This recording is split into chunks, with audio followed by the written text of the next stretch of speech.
Hello friends, welcome back to the Kappi corner.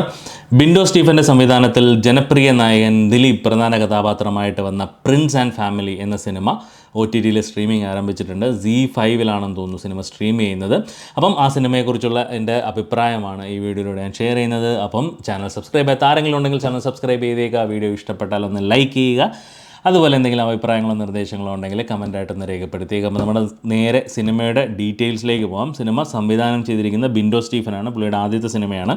ഇതിൻ്റെ തിരക്കഥ ചെയ്തിരിക്കുന്നത് ഷാരിസ് മുഹമ്മദാണ്, നമ്മളെ മലയാളി ഫ്രം ഇന്ത്യ, അതുപോലെ ജനഗണമന, ക്യൂൻ, ഈ സിനിമകളിലൊക്കെ ഇതിൻ്റെ കഥ എഴുതിയ ഷാരിസ് മുഹമ്മദാണ് ഇതിൻ്റെ കഥയും തിരക്കഥയും ചെയ്തിരിക്കുന്നത്. പ്രൊഡ്യൂസ് ചെയ്തിരിക്കുന്നത് one and only Listin Stephen. അഭിനയിച്ചിരിക്കുന്നത് ഇതിൽ ദിലീപിനെ കൂടാതെ റാണിയ റാണ, അത് ആ മെയിൻ നായികയാണ്. റാണിയ റാണ എന്ന് പറയുന്നതാണ് പുള്ളിക്കാരി നായികയായിട്ട് വരുന്നത്. ധ്യാൻ ശ്രീനിവാസനുണ്ട്, സിദ്ദീഖ് ഉണ്ട്, ബിന്ദു പണിക്കറുണ്ട്, പിന്നെ അതുപോലെ ജോണി ആൻ്റണി ഉണ്ട്, മഞ്ജു പിള്ളയുണ്ട്, അതുപോലെ ജോസ് കുട്ടി എന്ന് പറഞ്ഞൊരു ഒരു പയ്യനുണ്ട് പടത്തിൽ. അതുപോലെ ഇതിൻ്റെ സിനിമാറ്റോഗ്രാഫി റെനാദിവ് എന്നാണെന്ന് തോന്നുന്നു സിനിമാറ്റോഗ്രാഫി ചെയ്തിരിക്കുന്നത്. തലപ്പാവ് ഈ സിനിമയുടെയൊക്കെ സിനിമാറ്റോഗ്രാഫി ചെയ്തിരിക്കുന്നത് അവരാണെന്ന് തോന്നുന്നു. Editing by Sagar Das, music by Sanal Dev, magic frames, of course magic frames ആണ് പ്രൊഡക്ഷൻ കമ്പനി. അപ്പം സിനിമയെക്കുറിച്ച് പറയുകയാണെങ്കിൽ ഇത് തിയേറ്ററിൽ ഇറങ്ങിയ സമയത്ത് ഒരുപാട് നെഗറ്റീവ് റിവ്യൂസ് വന്നിരുന്നു ഫിലിം. എനിക്ക് തോന്നുന്നു ദിലീപിൻ്റെ സിനിമ ആയതുകൊണ്ട് അത്യാവശ്യം നല്ല രീതിയിൽ നെഗറ്റീവും കാര്യങ്ങളും ഒക്കെ വന്ന ഒരു ഫിലിമാണ്. പ്രത്യേകിച്ച് അശ്വന്ത് കൊക്കിൻ്റെയൊക്കെ റിവ്യൂസ് എന്ന് പറഞ്ഞു കഴിഞ്ഞാൽ ഭയങ്കര മോശമായിട്ടാണ് ഈ പടത്തിൻ്റെ റിവ്യൂസ് വന്നത്. പക്ഷേ അതുകൊണ്ട് തന്നെ സിനിമ OTTയിൽ ഇറങ്ങിയപ്പോഴും വലിയൊരു ഇൻട്രസ്റ്റ് ഒന്നും ഉണ്ടായിരുന്നില്ല കാണാനായിട്ട്. എന്നാലും ഒന്ന് വന്ന രീതിക്ക് നമുക്കൊന്ന് കണ്ടു കളയാം എന്ന് വിചാരിച്ചിട്ട് സിനിമ കണ്ടതാണ്. സത്യം പറയാലോ, സിനിമ എനിക്ക് ഒരുപാട് ഇഷ്ടപ്പെട്ടു. എനിക്ക് ഫാമിലി ആയിട്ട് ഇരുന്ന് കാണാൻ പറ്റുന്ന വളരെ മനോഹരമായിട്ട് എടുത്തു വെച്ചിരിക്കുന്ന സിനിമ. ഒട്ടും മോശമെന്ന് പറയാൻ പറ്റുന്ന ഒരു കാര്യങ്ങളും ആ സിനിമയ്ക്കകത്ത് എനിക്ക് കണ്ടിട്ട് എനിക്കൊന്നും തോന്നിയില്ല. സത്യം പറഞ്ഞു കഴിഞ്ഞാൽ എന്തിനാണ് ഇത്രയും നെഗറ്റീവ് റിവ്യൂസ് ഈ ഒരു ഫിലിമിനെ കുറിച്ച് വന്നതെന്നുള്ളത് സത്യം പറഞ്ഞാൽ എനിക്കറിയില്ല എന്തുകൊണ്ടാണ് ഇത്രമാത്രം നെഗറ്റീവ് റിവ്യൂസ് ആൾക്കാർ പറഞ്ഞതെന്നുള്ളത്.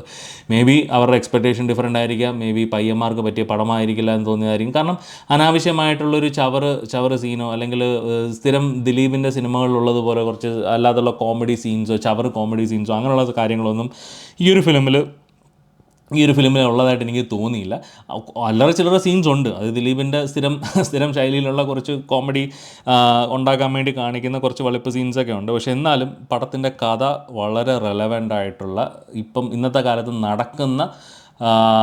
ഒരുപാട് നടക്കുന്ന അല്ലെങ്കിൽ നടക്കാൻ സാധ്യതയുള്ള ഒരു കഥയായിട്ടാണ് ഈ ഒരു ഫിലിമിൻ്റെ കഥ കണ്ടപ്പോൾ എനിക്ക് തോന്നിയത്.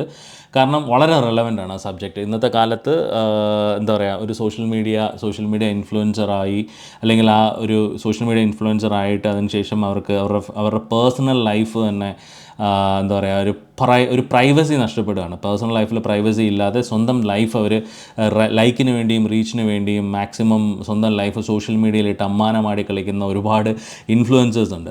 അപ്പം അവരെ അതൊക്കെ ബേസ് ചെയ്തിട്ടുള്ള ഒരു ഫിലിമാണ് ഈ ഒരു സിനിമ എന്ന് പറയുന്നത്. അതെങ്ങനെ ഒരു ഫാമിലി ഇമ്പാക്റ്റ് ചെയ്യുന്നു, ഒരു കുടുംബത്തെ ഇമ്പാക്റ്റ് ചെയ്യുന്നു എന്നുള്ള കാര്യങ്ങളൊക്കെയാണ് ഈ ഫിലിമിൽ പറയുന്നത്. ഇതിൽ എന്നെ ഏറ്റവും കൂടുതൽ ഞെട്ടിച്ച അഭിനയം എന്ന് പറയുന്നത് മഞ്ജു പിള്ളയുടെയാണ്. മഞ്ജു പിള്ള വളരെ മനോഹരമായ ഒരു അഭിനയത്തിലാണ്. ഹോം എന്ന് പറഞ്ഞ സിനിമയിലൊക്കെ വളരെ നാച്ചുറലായിട്ടുള്ള അവർ ആക്ടിങ് കണ്ടതാണ്. പക്ഷേ ഇതിലും മനോഹരമായിട്ട് അവർ പെർഫോം ചെയ്തിട്ടുണ്ട്. അത്ര കിടിലമായിട്ട് എല്ലാ സീൻസും അവർ ഭയങ്കര എലിഗൻ്റ് ആയിട്ടുള്ള, ഭയങ്കര എനർജറ്റിക് ആയിട്ടുള്ള സീൻസ് ഉണ്ട്, ഇമോഷണൽ ആയിട്ടുള്ള സീൻസ് ഉണ്ട്. ഇതെല്ലാം വളരെ മനോഹരമായിട്ട് അവർ എക്സിക്യൂട്ട് ചെയ്തിട്ടുണ്ട്. എനിക്ക് ഭയങ്കരമായിട്ട് എനിക്ക് അവരുടെ അഭിനയം എനിക്ക് ഇഷ്ടപ്പെട്ടു. ദിലീപ് ആസ് യൂഷ്വൽ നോർമൽ എങ്ങനെയാണോ സാധാരണ ചെയ്യുന്നത് അതുപോലെ തന്നെ ദിലീപുണ്ട്. അതുപോലെ നമ്മുടെ ജോണി ആൻ്റണി കുറച്ച് ഓവറായിട്ടുള്ള ക്യാരക്ടറാണ്, എന്നാലും നമുക്ക് വെറുപ്പ് തോന്നാത്ത ടൈപ്പ് ഒരു ക്യാരക്ടറായിട്ടാണ് ജോണി ആൻ്റണി വരുന്നത്. കുഴപ്പമില്ല. സിദ്ദീഖും ദിലീപിൻ്റെയൊക്കെ കോമ്പിനേഷൻ എന്ന് പറയുന്നത് നമ്മൾ ബാലൻ വക്കീൽ എന്ന് പറയുന്ന സിനിമയിലൊക്കെ കണ്ടതുപോലെ അതുപോലെ ഒരു കുറച്ച് വൈബ് അച്ഛനും മോനും എന്നുള്ളൊരു കോൺസെപ്റ്റിലൊക്കെ ഉണ്ട്. കുറച്ച് ലോജിക്കൽ ഇഷ്യൂസും കാര്യങ്ങളൊക്കെ ഉണ്ട് സിനിമയിൽ. കാരണം അവർ അനിയൻ്റെ കല്യാണം കഴിയുമ്പോഴൊക്കെ മുറിയില്ലാതാവുന്നതൊക്കെ കുറച്ച് ലോജിക്ക്ലെസ് ആണ്. അതൊന്നും പഴയ പഴയ വീടായാലും അതിനൊരു ലോജിക്ക് ഇല്ലാത്ത പോലെയൊക്കെ ഫീൽ ചെയ്യുന്നുണ്ട്. പക്ഷേ എന്നാലും അത്ര വലിയ കുഴപ്പമൊന്നുമില്ലാത്ത ഫാമിലിയായിട്ട് കണ്ടിരിക്കാൻ പറ്റുന്ന ഒരു സിനിമയാണ് ഈ പ്രിൻസ് ആൻഡ് ഫാമിലി എന്ന് പറയുന്നത്. ധ്യാൻ ശ്രീനിവാസൻ കുറച്ച് നേരം ഉണ്ടായിരുന്നുള്ളൂ. കുറച്ച് കഴിഞ്ഞപ്പോഴത്തേക്ക് എനിക്കൊന്ന് അശ്വന്ത് കൊക്കൻ ഇൻ്റർവ്യൂവിലാണെന്ന് തോന്നുന്നു ഞാൻ കണ്ടത്, അദ്ദേഹത്തിൻ്റെ റിവ്യൂവിലാണ് ഞാൻ കേട്ടത്. അതായത് ധ്യാൻ ശ്രീനിവാസന് ഡേറ്റ് ഇല്ലാത്തതുകൊണ്ട് കുറച്ച് ദിവസം മുമ്പ് അഭിനയിച്ചിട്ട് പിന്നെ പറഞ്ഞു വിട്ടു, കാനഡയ്ക്ക് പറഞ്ഞു വിട്ടു എന്ന് പറയുന്ന പോലെ, എങ്ങോട്ടെങ്കിലും തിരിച്ചു വരരുതെന്നും പറഞ്ഞുകൊണ്ട് പറഞ്ഞു വിടുന്ന പോലൊരു സീനാണ് ധ്യാൻ ശ്രീനിവാസൻ ഇതിൽ ചെയ്തത്. അതും കുറച്ച് നേരം ഉണ്ടായിരുന്നുള്ളൂ ധ്യാൻ ശ്രീനിവാസൻ. അല്ലാതെ ഓവറോൾ പടം കണ്ടിരിക്കാൻ പറ്റുന്നൊരു ഫലമാണ്. ഫാമിലീസിന് ശരിക്കും ഇഷ്ടപ്പെടാൻ ചാൻസ് ഉള്ള, ഇഷ്ടപ്പെടാൻ പറ്റുന്ന ഒരു ഫിലിമാണ് പ്രിൻസ് ആൻഡ് ഫാമിലി എന്ന് പറയുന്നത്. മോശം സിനിമയൊന്നുമല്ല. അപ്പം OTTയിൽ സിനിമ സ്ട്രീം ചെയ്യുന്നുണ്ട്. അപ്പം സിനിമ കാണുക. കണ്ടിട്ട് എന്താണ് ഇപ്പോൾ ഈ സിനിമ കണ്ടിട്ട് നിങ്ങളുടെ അഭിപ്രായം എന്താണെന്നുള്ളത്, ഈ കാണുന്ന ആർക്കെങ്കിലും അവരുടെ അഭിപ്രായം, നിങ്ങളുടെ അഭിപ്രായം ഞാൻ ഈ പറയുന്നതുമായിട്ട് യോജിക്കുന്നില്ല അല്ലെങ്കിൽ ഞാൻ ഈ പറയുന്നതുമായിട്ട് യോജിക്കുന്നുണ്ട് എന്നുണ്ടെങ്കിൽ നിങ്ങളുടെ അഭിപ്രായം കമൻ്റായിട്ടൊന്ന് രേഖപ്പെടുത്തുക. അപ്പം മറ്റൊരു സിനിമയുടെ വിശേഷവുമായിട്ട് നമുക്ക് വീണ്ടും കാണാം. അതുവരേക്കും ബൈ ബൈ.